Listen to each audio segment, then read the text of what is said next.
আমি আমার কথা বলছি, আমাদের সানাউল্লাহ ভাইকে তো আপনারা সবাই জানেন, উল্লাহ ভাইজানদেরকে সবাই জানেন।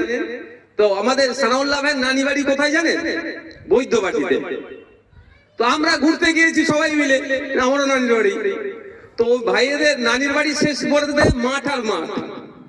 তো আমরা ওই নানির বাড়ি যাওয়া মানে মামু তো রেডিমেড পাওয়া যায়, জানেন আপনারা, নানির বাড়ি থেকে মামু রেডিমেড।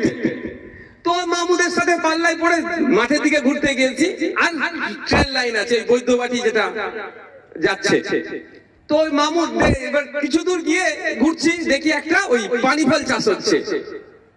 আমাদের এদিকে কিন্তু ফুরফুরা শরীফের দিকে পানি ফল চাষ হয় না। তো আমি মামুকে আমরা বললাম, মামু পানি ফল খেতে তুলবো?